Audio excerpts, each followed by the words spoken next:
Hello, my name is Rich Howard, owner of Architectural Builder Supply. This video is to bring you a closer look at the Trimco number 1115 flush pole.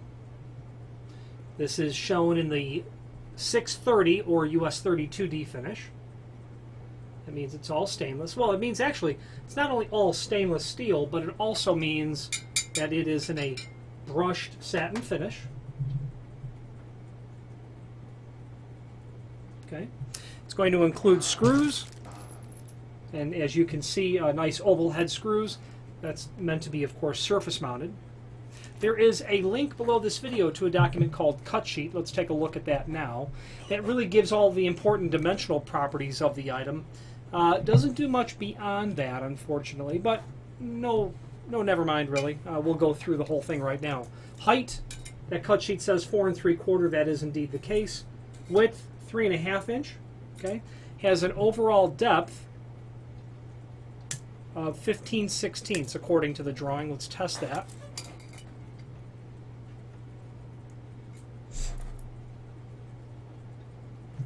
Yeah, that's what the drawing says.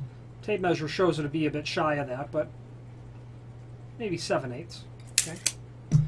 Now, this has an interior grip size that's not actually posted. Let's test it now. Height, about 3 3/8. Width, about 1 inch and, let's see here now, 13/16.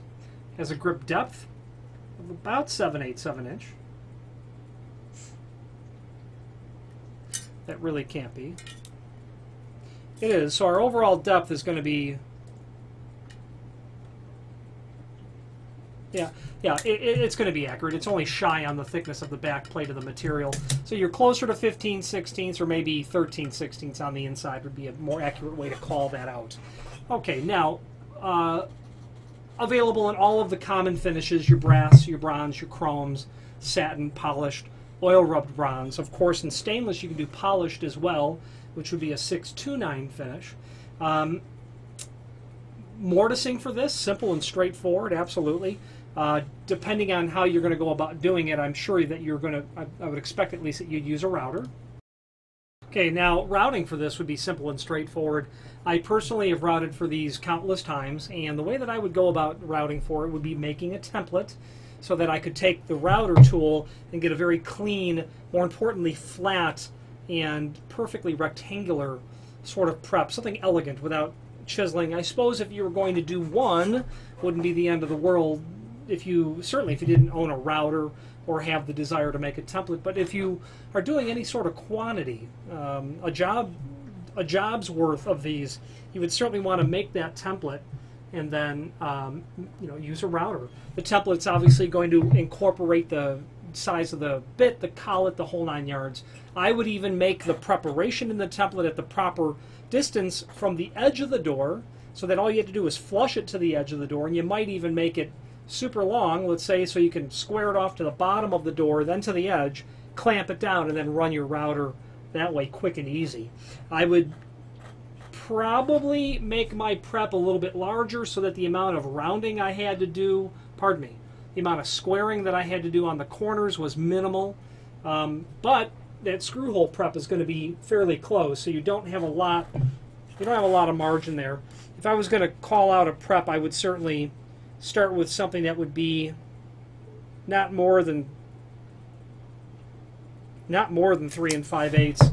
I would start with 3 5/8 in the height, and then I would probably do something about 2 5/8 in the width, and then determine how much work had to be done if I could make that any larger. The key is you don't want to get so close as you're with that prep so that you're getting to the holes of the screws, and you can see there's not a lot of margin there. Okay, so you're going to be squaring that corner out is how I would go about doing it.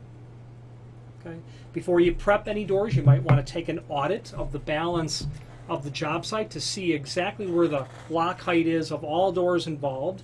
You don't want to have an unusual height for a recessed flush pole. If you have a long corridor and a couple of sliding doors, let's say, you want that line of sight to be consistent down the entire hallway. Finally, the name Trimco, quite synonymous with all things trim and auxiliary hardware related. There is a link below this video to the manufacturer's page where you can pull up not only all of the Trimco items that we sell, but also a link to the manufacturer's website, along with a link to the full product catalog. I'm partial to Trimco because the quality of their product is always exceptional. I very much enjoy reviewing their material because I enjoy reviewing high quality, certainly when it comes to fit and finish, high quality architectural door hardware.